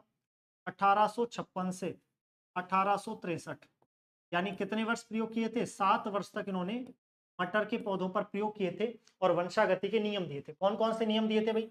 3 नियम याद रखना। प्रभाविता का नियम, लॉ ऑफ डोमिनेंस, प्रभाविता का नियम, इसके अलावा लॉ ऑफ सेग्रीगेशन, पृथक्करण का नियम, या युग्मकों की शुद्धता का नियम भी कहते हैं इसको, पृथक्करण का नियम। और तीसरा याद रखना दोस्तों, स्वतंत्र अपव्यूहन का नियम, स्वतंत्र अपव्यूहन का नियम, लॉ ऑफ इंडिपेंडेंट असॉर्टमेंट। ये 3 नियम भी याद रखना जो मेंडल के वंशागति के नियम कहलाते हैं। ठीक है, किस पौधे पर प्रयोग करते हुए दिए थे, याद रखना। ठीक है, और मेंडल को अपन कहते हैं फादर ऑफ जेनेटिक्स, आनुवंशिकी का पिता, फादर ऑफ जेनेटिक्स। और आधुनिक आनुवंशिकी का पिता ये कहा जाता है बैटसन को, बैटसन, आधुनिक आनुवंशिकी का पिता। ठीक है, बैटसन को कहा जाता है, याद रखना। ठीक है, चलो, यस यस यस, बहुत अच्छा प्रश्न आया। चलिए ध्यान से सुनते जाना। स्ट्रेंजर गैस, अजनबी गैस किसे कहा जाता है? तो स्ट्रेंजर या अजनबी गैस कहा जाता है जीनोन को। और जीनोन कितने नंबर पे आती है दोस्तों? 54 नंबर पे आती है। ठीक, बहुत कम पाई जाती है वायुमंडल में, तो जीनोन को स्ट्रेंजर गैस कहा जाता है, याद रखना। इसके अलावा ये ऑर्गन अक्रिय गैस है, ये नियोन अक्रिय गैस है। ठीक है, और नाइट्रस ऑक्साइड, इसे लाफिंग गैस कहा जाता है, लाफिंग गैस। ठीक है, नाइट्रस ऑक्साइड को लाफिंग गैस, हास्य गैस कहा जाता है, हंसी आती है इससे। ठीक, लाफिंग गैस या हंसाने वाली गैस, हास्य गैस के नाम से जाना जाता है। ये भी एक अच्छा प्रश्न बन सकता है, इसको भी याद रखना। ठीक है, स्ट्रेंजर गैस या अजनबी गैस जीनोन को कहा जाता है, और लाफिंग गैस, लाफिंग गैस कहा जाता है नाइट्रस ऑक्साइड को, N2O को। ठीक है, चलो, अक्रिय गैस याद रखना, कौन कौन सी अक्रिय गैस या नोबल गैस, यहीं पर बता देता हूं। अक्रिय गैस जिन्हें नोबल गैस भी कहते हैं, जिन्हें नोबल गैस भी कहते हैं, ये हैं helium, neon, argon, krypton, xenon, radon. ठीक है, 2, 10, 18, 36, 54, 86, ये इनके परमाणु क्रमांक है। याद रखना, गुब्बारे वगैरह में जो हल्की गैस भरते थे वो हीलियम है। ठीक है, चलो, निम्नलिखित में से कौन सा हास्य गैस या लाफिंग गैस के रूप में, तो अभी अभी बताया था नाइट्रस ऑक्साइड N2, ये लाफिंग गैस या हास्य गैस के रूप में इसका इस्तेमाल किया जाता है। ठीक है, चलिए, लाफिंग गैस या हास्य गैस के रूप में इसका इस्तेमाल किया जाता है। चलिए दोस्तों, समझ में आ रही है चीजें यहां तक? कोई दिक्कत? कौन सा सामान्य ताप पर ठोस अवस्था में होता है? तो दोस्तों एक परिवार है आवर्त सारणी के 17वें वर्ग में आने वाला हेलोजन परिवार या हेलोजन ग्रुप, हेलोजन परिवार या हेलोजन ग्रुप। और हेलोजन परिवार में कौन कौन से सदस्य आते हैं? क्लोरीन, फ्लोरीन, ब्रोमीन, आयोडीन, और एस्टेटिन भी आता है। ठीक है, एस्टेटिन को छोड़ो, फिलहाल ये याद रखो, फ्लोरीन और क्लोरीन तो गैसीय अवस्था में पाए जाते हैं, गैस अवस्था में। ब्रोमीन द्रव अधातु की तरह काम करता है, द्रव अधातु, ये सारी की सारी नॉन मेटल्स है, अधातुएं हैं, तो द्रव अवस्था में पाया जाता है। और आयोडीन ठोस है, और एकमात्र चमकीली अधातु भी यही है। वैसे अधातुओं में चमक नहीं होती, लेकिन ये एकमात्र चमकीली अधातु है। क्या ये बात समझ में आई क्या? एकमात्र चमकीली धातु, तो कौन सा ठोस अवस्था में है? आयोडीन। बाकी कौन किस अवस्था में, ये आपको याद रखना है। ठीक है भाई, हेलोजन परिवार, हेलोजन का मतलब होता है लवण बनाने वाले तत्व, लवण बनाने वाले तत्व, लवण बनाने वाले तत्व। इसके अलावा सबसे ज्यादा विद्युत ऋणता किसकी होती है दोस्तों? ये फ्लोरीन जो है, फ्लोरीन, इसकी विद्युत ऋणता सबसे ज्यादा होती है इस ग्रुप इस ग्रुप में भी और आवर्त सारणी में भी। ठीक है, फ्लोरीन की विद्युत ऋणता पूरी आवर्त सारणी में सबसे ज्यादा होती है, फ्लोरीन की विद्युत ऋणता आवर्त सारणी में सबसे ज्यादा होती है, याद रखना, लगभग 4 के करीब। चलो भाई, याद रहेगा। सिंपल है सारा सब कुछ। यस, अगले प्रश्न की तरफ चलो। वायु भरे गुब्बारों में हीलियम को हाइड्रोजन की अपेक्षा वरीयता दी जाती है। देखो, जब प्रश्न आता है सबसे हल्की गैस का, जब प्रश्न हमसे पूछा जाता है कि भाई सबसे हल्की गैस कौन सी है, तो हम हीलियम का नाम लेते हैं, जो कि गलत है। हम हीलियम का नाम लेते हैं, जो कि गलत है। सबसे हल्की गैस हीलियम नहीं है, सबसे हल्की गैस हाइड्रोजन होती है। ठीक, सबसे हल्की गैस कौन सी होती है? हाइड्रोजन। और हाइड्रोजन के बाद किसका नंबर आता है? हीलियम का नंबर आता है। लेकिन हम हाइड्रोजन को काम में ना लेकर हीलियम को काम में लेते हैं। क्यों? क्योंकि हाइड्रोजन एक ज्वलनशील गैस है दोस्तों। हाइड्रोजन एक ज्वलनशील गैस है, और ये जैसे ही हवा में जाएगी ऑक्सीजन से क्रिया करके विस्फोट करेगी। इसलिए हम हाइड्रोजन को काम में ना लेकर कौन सी गैस काम में लेते हैं? हीलियम। ठीक है, तो वायु के साथ विस्फोटक मिश्रण नहीं बनाता, इसलिए हम हीलियम को काम में लेते हैं। ठीक है, हाइड्रोजन एक अधातु भी है, ध्यान रखना, एक अधातु तत्व है, जिसे आवारा या चंचल तत्व भी कहा जाता है। इसे आवारा या चंचल तत्व भी कहा जाता है। और ये कौन से ब्लॉक में आता है भाई? ये एस ब्लॉक का तत्व है, एस ब्लॉक का। हाइड्रोजन का इलेक्ट्रॉनिक विन्यास होता है 1s1 का, मतलब इसके बाहर वाले कोश में केवल एक इलेक्ट्रॉन होता है, केवल एक इलेक्ट्रॉन। ठीक है, चलो याद रहेगा। अगले प्रश्न की तरफ चलो। गोताखोरों के सांस लेने संबंधी क्रिया में उपयोग की जाने वाली गैसें कौन सी है? जब गोताखोर समुद्र में जाते हैं, गहराई में जाते हैं, तो वो सांस लेने के लिए कौन सी गैस का इस्तेमाल करते हैं? तो सीधी बात है, ऑक्सीजन तो भैया चाहिए ही चाहिए। ऑक्सीजन बिना तो आदमी जिएगा कैसे? लेकिन ऑक्सीजन के साथ साथ वो और कौन सी गैस का इस्तेमाल करते हैं? हीलियम का। ठीक है, तो यहाँ पर गोताखोर ऑक्सीजन के साथ साथ हीलियम गैस का इस्तेमाल करते हैं अपने सिलेंडर में भरने के लिए। याद रखना, ऑक्सीजन के साथ साथ हीलियम का इस्तेमाल करेंगे। कल कोई दिक्कत किसी को? यस, ये लो भाई, ईमानदारी से चलते चलोगे तो हर एक कॉन्सेप्ट समझ में भी आएगा, चीजें बहुत अच्छे से समझ में आएंगी। निम्नलिखित में से कौन सी गैस पीने के पानी को शुद्ध करने के लिए काम में लाते हैं? ठीक, तो पीने के पानी को शुद्ध करने के लिए दोस्तों क्लोरीन गैस का इस्तेमाल किया जाता है। पीने के पानी को शुद्ध करने के लिए क्लोरीन गैस का इस्तेमाल किया जाता है, क्लोरीन का। ठीक है, चलो। कार्बन डाइऑक्साइड का फॉर्मूला पूछे CO2, कार्बन मोनोऑक्साइड का पूछे CO। ठीक है, हीलियम का बता ही रखा है। चलो, कथनों पर विचार करना है। बहुत अच्छे कथन है, बहुत अच्छी परीक्षा में आया हुआ प्रश्न है, हाई लेवल की परीक्षा में।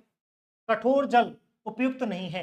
एक होता है मुलायम जल, जो अपन काम में लेते हैं, H2, और एक होता है भारी जल या कठोर जल, P2। ये होता है भारी जल।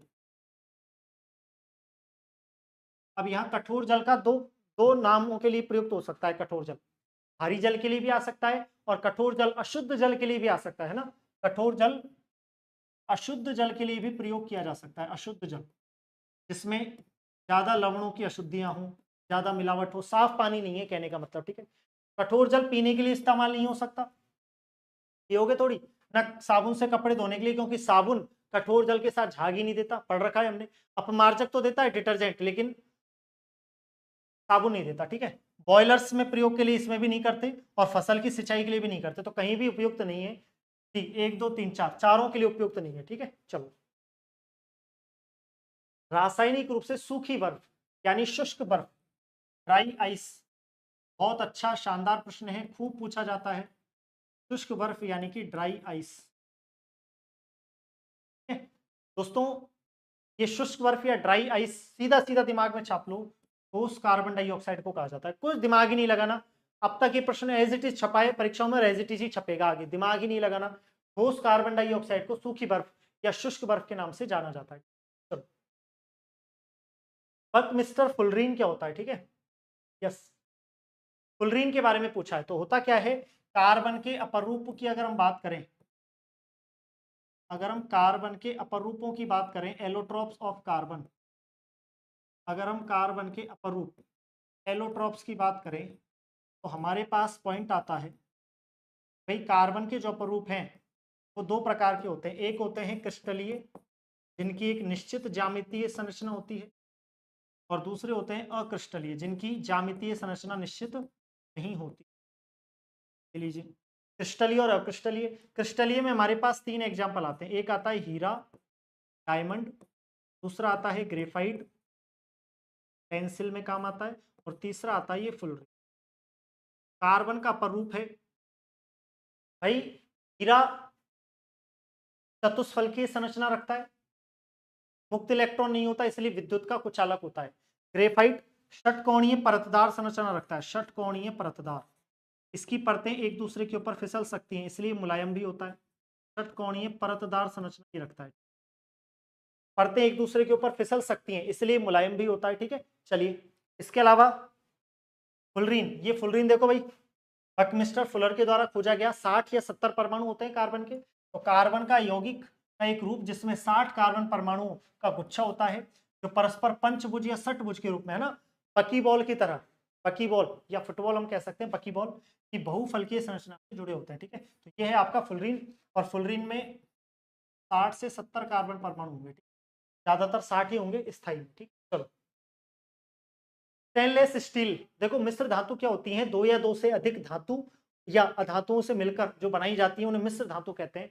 सबसे कॉमन मिश्र धातु है पीतल, ब्रास, और पीतल बनती है कॉपर और जिंक, कॉपर और जिंक से बनती है। ठीक, पीतल ब्रास। ऐसे ही पूछा है स्टेनलेस स्टील, स्टेनलेस स्टील की बात करें तो दोस्तों ये किस किस से बनता है, ये बनता है लोहे से, क्रोमियम से, मैग्नीज से और कार्बन से। सीधा सीधा पॉइंट याद रखना, लोहा, क्रोमियम, मैग्नीज और कार्बन। ठीक है, लोहा, क्रोमियम, मैग्नीज और कार्बन, सबसे मिलकर क्या बनता है, स्टेनलेस स्टील बनता है। पीतल बहुत ज्यादा पूछा जाता है, इसको याद रखना। ठीक है, पीतल को याद रखना और स्टेनलेस स्टील को याद रखना। चलिए अगले प्रश्न की तरफ चलते हैं। देखो भाई कथन दे रखे हैं, और कथन वाले प्रश्नों में हमें दिमाग लगाना होता है, क्योंकि यहां जरा सी चूक हमारा पूरा सवाल, हमारा हर एक कॉन्सेप्ट गलत कर सकती है, तो हमें कथन कारण वाले प्रश्नों पर बिल्कुल अच्छे से दिमाग लगाना होता है। ठीक है, चलिए पीतल तांबा और जस्ते की मिश्र धातु है, बिल्कुल सही है। पीतल जो है वो कॉपर और जिंक की मिश्र धातु है, ये सत्य है। क्या है, सत्य है।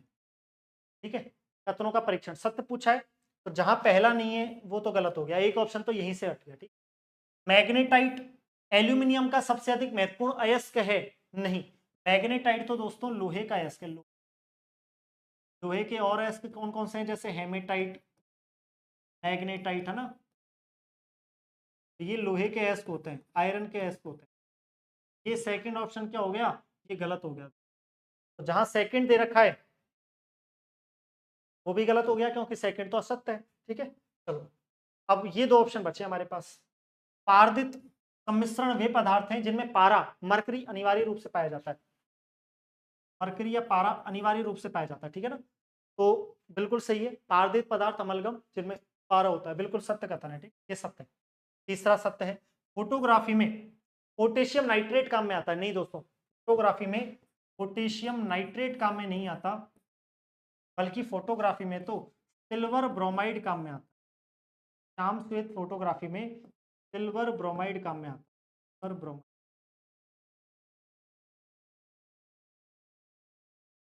भाई तो यहाँ पर ये कथन भी क्या हो गया, गलत हो गया। दो ही कथन आपके पास सही है, पहला और तीसरा, बी ऑप्शन आपका करेक्ट हो जाएगा। मुझे लगता है अच्छे से चीजें समझ में आ रही होंगी, कहीं कोई दिक्कत नहीं आएगी आप लोगों को। ठीक है, चलिए यस, यस,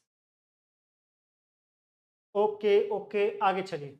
निम्नलिखित धातुओं में से कौन सी एक अमलगम नहीं बनाती, अमलगम, अमलगम बनाने के लिए ध्यान रखना, एक धातु हमेशा पारा होनी चाहिए, पारा, एक तो फिक्स है पारा, और पारे के अलावा दूसरी धातु आप कोई ले सकते हो, जैसे सोडियम अमलगम, पोटेशियम अमलगम, लेकिन एक धातु है जो कभी अमलगम नहीं बनाती, और वो कौन सी है दोस्तों, लोहा, आयरन, आयरन कभी अमलगम नहीं बनाता, ध्यान रखना।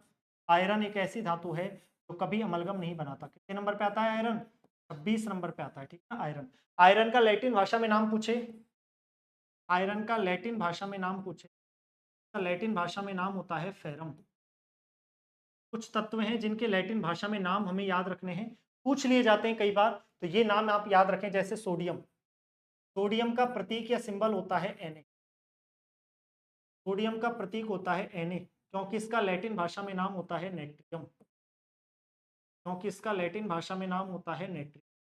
दूसरा पोटेशियम, पोटेशियम, पोटेशियम का प्रतीक या सिंबल होता है के, क्योंकि इसका लैटिन भाषा में नाम होता है कैलियम, इसका लैटिन भाषा में नाम होता है कैलियम। ऐसे लोहा हो गया। इसके अलावा जैसे हम कह सकते हैं पारा, पारा या मरकरी का प्रतीक होता है Hg, और इसका लैटिन भाषा में नाम क्या होता है? इसका लैटिन भाषा में नाम होता है हाइड्राजीरियम, हाइड्राजीरम या हाइड्राजीरियम। इसके अलावा 2-3 नाम और देख लो भाई, यहां से भी प्रश्न बनता है, बहुत इंपॉर्टेंट नाम है, जैसे सिल्वर या चांदी, जैसे सिल्वर या चांदी। सिल्वर या चांदी का प्रतीक होता है Ag, और इसका लैटिन भाषा में नाम होता है अर्जेंटम। क्या नाम होता है? अर्जेंटम। इसके अलावा जैसे सोना, गोल्ड, सोना गोल्ड का प्रतीक होता है Au, और इसका लैटिन भाषा में नाम होता है ओरम। ये कुछ लैटिन भाषा में नाम याद रखना, यहाँ से भी प्रश्न पूछ लिए जाते हैं कि फलाने का लैटिन भाषा में नाम क्या है, ठीक है। जैसे टंगस्टन, जैसे एक और बता देता हूँ, टंगस्टन, टंगस्टन का सिंबल या प्रतीक होता है W, और इसका लैटिन भाषा में नाम होता है वोल्फ्राम, वोल्फ्राम, ठीक। ये कुछ लैटिन भाषा में नाम है कुछ तत्वों के जहां से इनके सिंबल उठाए गए हैं, ठीक है, याद रहेगा। यस, बिल्कुल। सभी को नमस्कार, गुड मॉर्निंग, गुड इवनिंग, जो भी आप करना चाह रहे हैं, लेकिन प्रश्नों पे ध्यान दीजिए। हर एक प्रश्न की व्याख्या इसलिए कर रहा हूं, कहीं से भी प्रश्न आ सकता है, ठीक है ना, बहुत सटीक तरीके से व्याख्या कर रहा हूं, ठीक है। चलिए, किस धातु से बनाई गई मिश्र धातु को हवाई जहाज के तथा रेल के डब्बे के पुर्जे बनाने में काम में लेते हैं, ठीक है। तो हवाई जहाज को ऊपर उड़ाना है, हल्की धातु चाहिए, हल्की मिश्र धातु, और हल्की मिश्र धातु लोहे और तांबे से हल्की होती है एल्यूमिनियम, ठीक है। तो एल्यूमिनियम का उपयोग किया जाता है, एल्यूमिनियम, एल्यूमिनियम का, एल्यूमिना जिसको बोलते हैं ना, एल्यूमिनियम का उपयोग करते हैं इस चीजों को बनाने में, ठीक। चलो, जस्तेदार लोहे की चादरें जंग से बची रहती हैं भाई। लोहे की चादरों पे जिंक की परत चढ़ा देते हैं, जिंक की यशद लेपन कर देते हैं ना, क्या बोलते हैं उसे? यशद लेपन, यशद लेपन। तो जब जिंक की परत चढ़ा देते हैं, जब जिंक की परत चढ़ा देते हैं, तो ये क्रिया कहलाती है यशद लेपन, ठीक है। और इससे फिर उन पे जंग नहीं लगती, वो जंग से सुरक्षित रहती है, ठीक है ना, क्योंकि उनमें निम्नलिखित की परत विद्यमान रहती है, यशद लेपन, यशद की परत, जिंक की परत विद्यमान रहती है, ठीक। चलिए, निम्नलिखित में से कौन सा युग्म सही सुमेलित नहीं है? कौन सा युग्म सही सुमेलित नहीं है? चलो, अयस्कों के नाम है। एल्यूमिनियम का बॉक्साइट होता है, बिल्कुल सही है। आयरन का हेमेटाइट होता है, बिल्कुल सही है। जिंक का कैलेमाइन होता है, बिल्कुल सही है। लेकिन कॉपर का सिनेवार नहीं होता दोस्तों, कॉपर का होता है क्यूप्राइट, कॉपर का याद रखना, क्यूप्राइट। तो फिर ये सिनेवार किसका होता है? ये सिनेवार होता है मरकरी या पारे का। सिनेवार का फॉर्मूला है Hgs, और ये किसका अयस्क है? ये मरकरी या पारे का अयस्क है, ये मरकरी या पारे का अयस्क है, ठीक है। तो सिनेवार गलत है, यहाँ पर ऑप्शन कौन सा आ जाएगा? बी आ जाएगा। कौन सा युग्म सही सुमेलित नहीं है? तो यहाँ पर ऑप्शन कौन सा आ जाएगा? बी, यानी कॉपर का अयस्क सिनेवार नहीं है। कॉपर का अयस्क है क्यूप्राइट, और सिनेवार किसका अयस्क है दोस्तों? ये आपका मरकरी या पारे का अयस्क है, ठीक है। चलिए, निम्नलिखित में से किस धातु को प्राप्त करने के लिए बॉक्साइट अयस्क का इस्तेमाल होता है?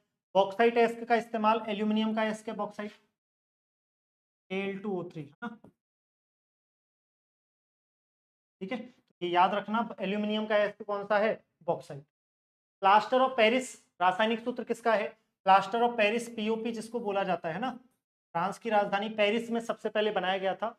ये इसका फॉर्मूला याद रखना प्लास्टर ऑफ पेरिस का, CaSO4 डॉट हाफ H2। क्या बोलते हैं इसे? इसे बोलते हैं कैल्शियम सल्फेट का अर्ध हाइड्रेट, कैल्शियम सल्फेट का आधा जल का अणु है ना, हेमी हाइड्रेट या अर्ध हाइड्रेट बोलते हैं। चलो दोस्तों, बताओ कौन सा ऑप्शन सही हो जाएगा? यहाँ पर सही हो जाएगा पहला ऑप्शन, कैल्शियम सल्फेट, ठीक है। इसके अलावा जिप्सम का सूत्र हमसे पूछा जा सकता है, जिप्सम सीमेंट वगैरह बनाने में काम में आता है, प्लास्टर ऑफ पेरिस बनाने के काम में आता है, ठीक है। जिप्सम का सूत्र भी हमसे पूछा जा सकता है, और जिप्सम का सूत्र है CaSO4 डॉट 2H2। ये जिप्सम का सूत्र है, CaSO4 डॉट 2H2, ठीक है, ये जिप्सम का सूत्र है। और किस किस के सूत्र हैं? जैसे कास्टिक सोडा,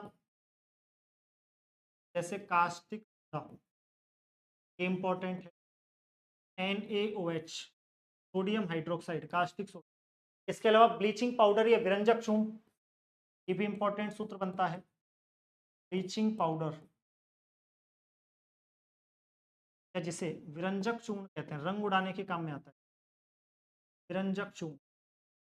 और इसका सूत्र होता है दोस्तों CaOCl2, कैल्शियम ऑक्सीक्लोराइड। अगर इसका नाम पूछे, इसका नाम याद रखना, इसका नाम भी कई बार पूछा जाता है। इसका नाम होता है कैल्शियम हाइपोक्लोरेट या कैल्शियम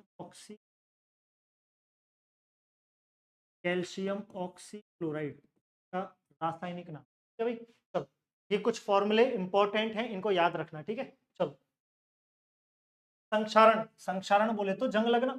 जंग लगने के उदाहरण, सिल्वर पर काले रंग की परत, बिल्कुल सही है। तांबे पे हरे रंग की परत चढ़ती है और लोहे पर भूरे रंग की परत चढ़ती है। ठीक है, तो सारे के सारे संक्षारण के उदाहरण है। ठीक है, लोहे पर जो भूरे रंग की परत चढ़ती है, ठीक है दोस्तों, जंग लगना जिसे कहते हैं, जंग। ठीक है, जंग, रस्ट जिसे कहते हैं, Fe2O3.3H2, याद रखना। ठीक है, चलो यहाँ पर ये सारे के सारे उदाहरण संक्षारण के ही भौतिक परिवर्तन का उदाहरण है। भौतिक और रासायनिक दो प्रकार के परिवर्तन होते हैं। भौतिक परिवर्तन में पदार्थ की केवल भौतिक अवस्था में परिवर्तन होता है, रासायनिक गुणों में, रासायनिक सूत्र में कोई परिवर्तन नहीं होता। लेकिन रासायनिक परिवर्तन में भौतिक गुणों के साथ साथ रासायनिक गुण भी बदल जाते हैं, सूत्र वगैरह भी बदल जाता है, पहली बात। दूसरी बात, भौतिक परिवर्तन को वापस लाया जा सकता है, यानी अगर कारण हटा लिया जाए तो ये परिवर्तन रिवर्सिबल होते हैं, उत्क्रमणीय होते हैं। लेकिन रासायनिक परिवर्तन सामान्यतः इरिवर्सिबल होते हैं, अनुत्क्रमणीय होते हैं। कागज को फाड़ा, अब दोबारा से कोई नया पदार्थ तो नहीं बना, तो ये कौन सा परिवर्तन है, भौतिक परिवर्तन। जिसमें कोई नया पदार्थ नहीं बनता वो भौतिक परिवर्तन है। तो मैं यहां पर लिख देता हूं भौतिक परिवर्तन। सबसे इंपॉर्टेंट लाइन तो यही है जिसके आधार पर आप पहचानोगे। भौतिक परिवर्तन में नया पदार्थ नहीं, भौतिक परिवर्तन में नया पदार्थ नहीं, और रासायनिक परिवर्तन में नया पदार्थ बन जाता है, सीधी सी बात है। ठीक है, चलिए, तो हवा में चांदी के बर्तनों का काला होना रासायनिक परिवर्तन है, जंग वंग लगना ये रासायनिक परिवर्तन में आते हैं। मोमबत्ती का जलना, मोमबत्ती पिघल रही है, ये भौतिक परिवर्तन, लेकिन जलना, किसी भी चीज का जलना हमेशा रासायनिक परिवर्तन होगा। जलना आ गया रासायनिक परिवर्तन। काला पड़ गया कोई भी चीज, ये रासायनिक परिवर्तन है। ठीक है, दूध से दही बन गया, क्या वापस दही से दूध बनेगा, नहीं। ठीक है, तो ये भी रासायनिक परिवर्तन है। लेकिन पानी में चीनी का घुलना, वापस से अलग कर सकते हो चीनी को, पानी में नमक घुल गया, अलग कर सकते हो। ठीक है, ये एक प्रकार का भौतिक परिवर्तन है। चलिए, निम्नलिखित में से कौन सा रासायनिक परिवर्तन है। प्रिज्म से गुजरने पर सफेद प्रकाश, श्वेत प्रकाश का 7 रंगों में बढ़ जाना, वापस उल्टा प्रिज्म लगाओगे तो वापस से पूरा श्वेत प्रकाश मिल जाएगा, ये तो भौतिक परिवर्तन है। सब्जियों को पकाने पर उनका मुलायम हो जाना, पानी, तनी हुई मिट्टी का सूखने पर भंगुर हो जाना, दोबारा से गीली कर दो, ये भी भौतिक परिवर्तन है। नमक का पानी में घुलना, ये भी भौतिक परिवर्तन है।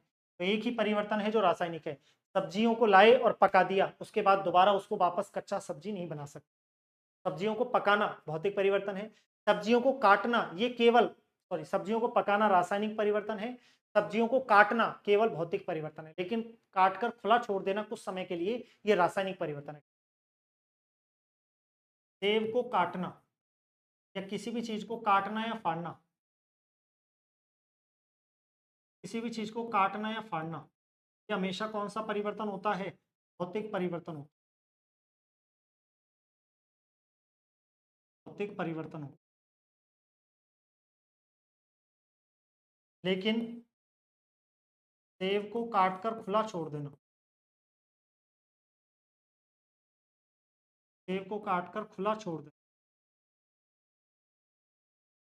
आयरन होगा उसमें, भूरे रंग की परत बनाएगा, सेब का रंग कैसा हो जाएगा, भूरा हो जाएगा। ये कौन सा परिवर्तन हो जाएगा दोस्तों, ये रासायनिक परिवर्तन हो जाएगा। इस तरह के सवाल खूब बनते हैं भौतिक और रासायनिक परिवर्तन से, तो आप याद रखना। चलिए, कोई दिक्कत इसमें, समझ में आया अच्छे से। चलिए, एक रंगीन टेलीविजन में 3 आधारभूत रंगों का, ठीक है, यस, किसी भी चीज का जलना हमेशा रासायनिक परिवर्तन होता है। देखो ये जलना आ गया ना, जलना, चीज का जलना आ जाए, जलना शब्द लिख दे, हमेशा रासायनिक परिवर्तन है। ठीक है, चलो, एक रंगीन टेलीविजन में 3 आधारभूत रंग है, 3, वो आधारभूत रंग हमेशा याद रखना लाल, हरा और नीला होते हैं। आधारभूत रंग यही तीन हैं, लाल, हरा और नीला। दिमाग में सेट कर लो, इन्हें प्राथमिक रंग या आधारभूत रंग कहा जाता है। इन्हें प्राथमिक रंग या आधारभूत रंग कहा जाता है। लाल, हरा। लेंस की शक्ति मापी जाती है, शक्ति भाई, लेंस की शक्ति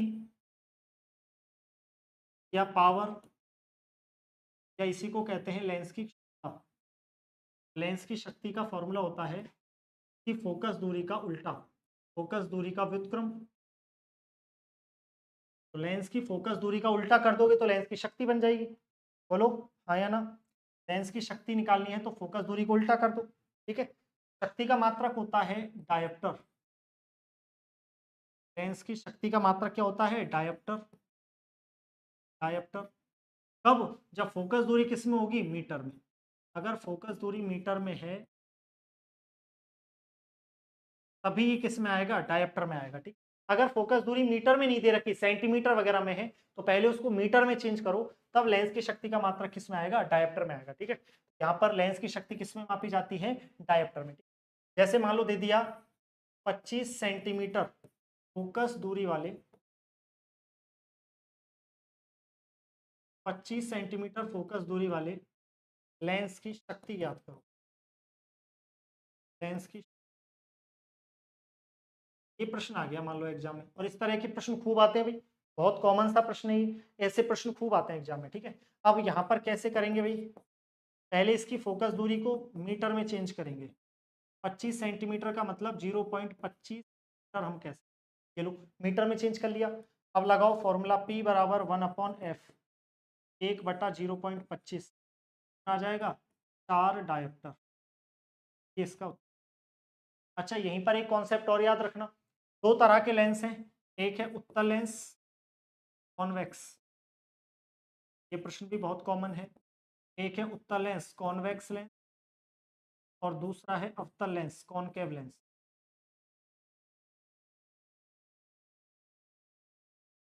एक्स और कॉनकेव, दो लेंस है। किसकी शक्ति प्लस और किसकी शक्ति माइनस? तो देखो उत्तल, उत्तल पत्तल, पत्तल में हमेशा चीजों को प्लस करवाते हो, यानी उत्तल लेंस की शक्ति, फोकस दूरी हो या शक्ति, ये दोनों किस में होंगे? प्लस में।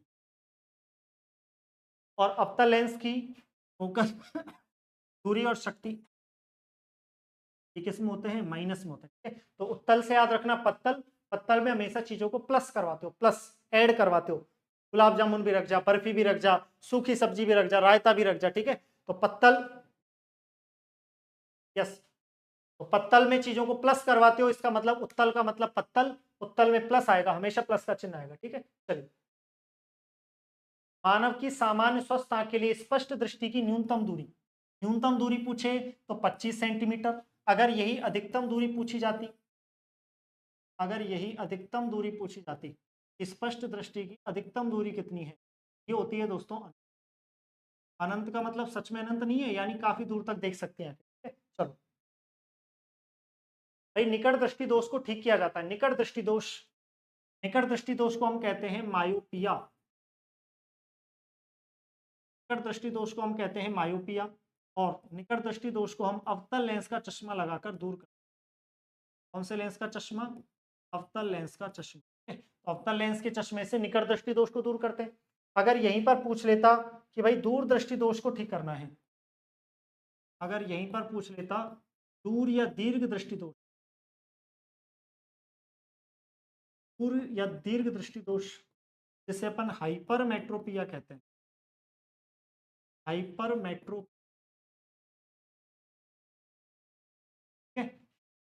अगर इसको अपने को ठीक करना है, या पूछ लेता जरा दृष्टि दोष, बुढ़ापे में जो दृष्टि दोष हो जाता है, ना पास का दिखता है ना दूर, जरा दृष्टि दोष, प्रेस बायोपिया, ये तीन बीमारियां पूछता है, इनमें कौन से लेंस का चश्मा लगाना चाहिए? क्या भाई, चलो ध्यान रखना, दूर दृष्टि दोष में उत्तल लेंस का चश्मा, उत्तल लेंस का चश्मा, और बुढ़ापे वाले दोष में बेलनाकार लेंस का चश्मा, बेलनाकार लेंस का चश्मा, गलत बोल गया, द्विफोक्सी लेंस, द्विफोक्सी लेंस, बाईफोकल लेंस का चश्मा, ठीक है, ऐसा वाला।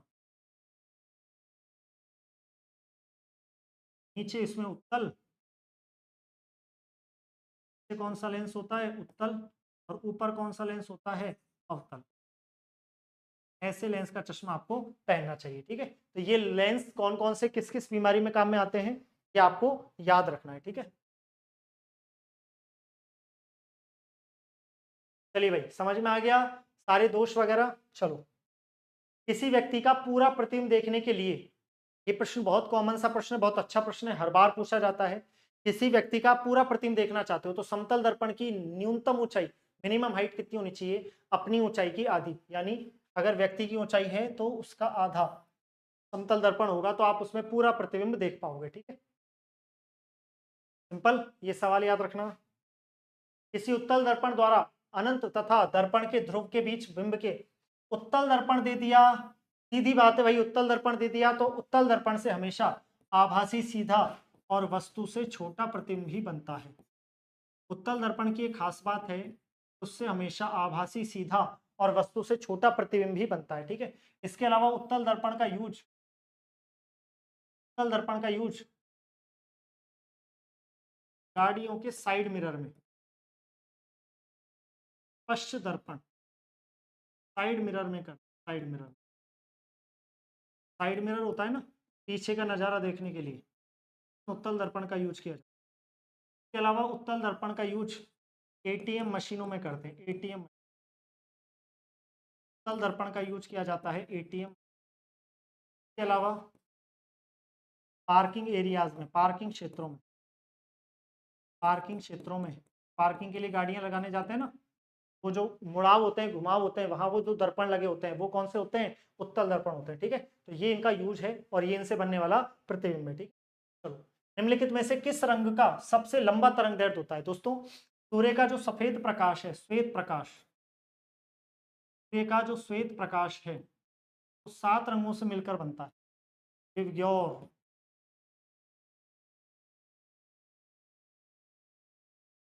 दिव्योर, बैंगनी, नीला, आसमानी, हरा, पीला, नारंगी और लाल, ठीक है। ये किसने बताया था, ये 7 रंगों से मिलकर बनता है, ये बात न्यूटन ने बताई थी दोस्तों, ठीक है, न्यूटन ने बताई थी कि 7 रंगों से मिलकर बनता है, ठीक। जब नीचे से ऊपर से नीचे जाते हैं तो लैम्बडा का मान बढ़ेगा, यानी तरंगदैर्ध्य का मान बढ़ेगा, तरंगदैर्ध्य का मान बढ़ेगा, लेकिन ऊर्जा और आवृत्ति घटेंगे, ऊर्जा भी घटेगी और आवृत्ति या फ्रीक्वेंसी भी घटेगी। तो तुम ही बताओ, इन सब में सबसे ज्यादा तरंगदैर्ध्य किसका होगा, लाल का, सबसे ज्यादा तरंगदैर्ध्य पूछा है लाल का, ठीक है। लेकिन सबसे ज्यादा ऊर्जा और आवृत्ति किसके होंगे, तो सबसे ज्यादा ऊर्जा और आवृत्ति ये किसके होंगे, बैंगनी के, ठीक है। यहाँ ऑप्शन में दे नहीं रखा, याद रखना, ठीक। इसके अलावा हमसे पूछे खतरे के संकेत लाल रंग के क्यों बनाए जाते हैं, खतरे के संकेत लाल रंग के बनाए जाते हैं, कारण क्या है, क्योंकि लाल रंग हमें दूर से ही दिखाई दे जाता है, खतरे के संकेत लाल रंग से बनाते हैं, कारण समझ में आ गया होगा, ठीक है। आसमान का रंग नीला दिखाई देता है क्योंकि बैंगनी और नीले रंग का प्रकीर्णन सबसे जल्दी हो जाता है, जिसका तरंगदैर्ध्य कम उसका प्रकीर्णन क्या होगा, ज्यादा।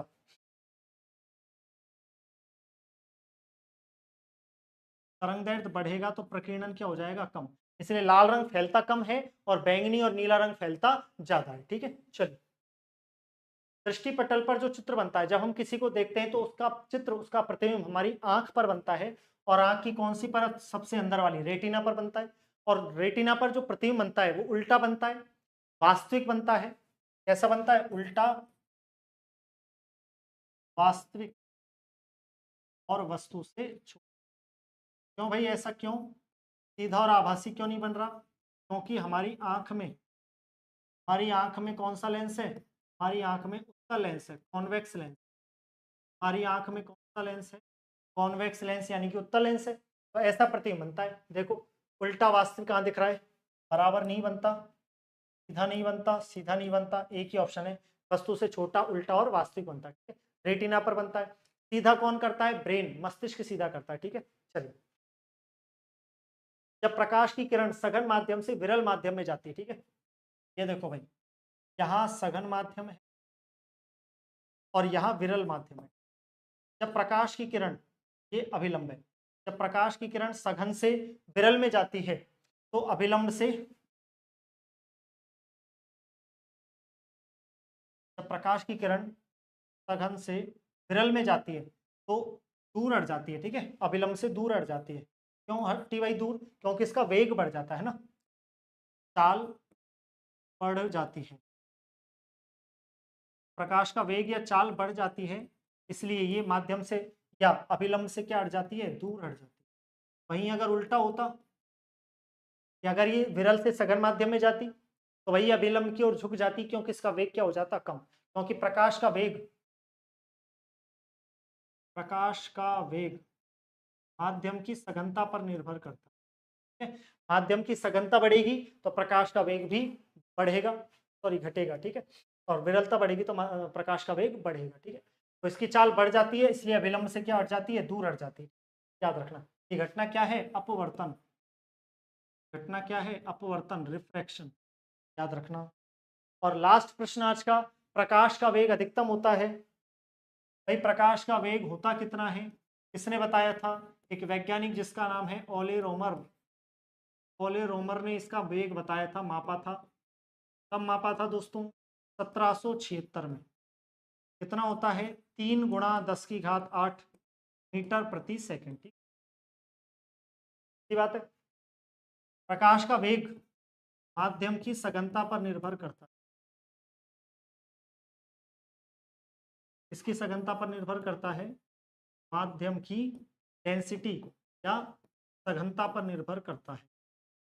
अगर प्रकाश का वेग बढ़ रहा है इसका मतलब सघनता क्या हो रही है, कम। और अगर सघनता बढ़ेगी तो प्रकाश का वेग क्या हो जाएगा, कम। तो सबसे ज्यादा वेग किसमें होगा, निर्वात में। सबसे ज्यादा वेग किसमें होगा, निर्वात में। सबसे कम किसमें होगा, हवा में। क्यों? क्योंकि सघनता बढ़ी, फिर इससे ज्यादा सघनता बढ़ी द्रव में, और सबसे ज्यादा उसमें।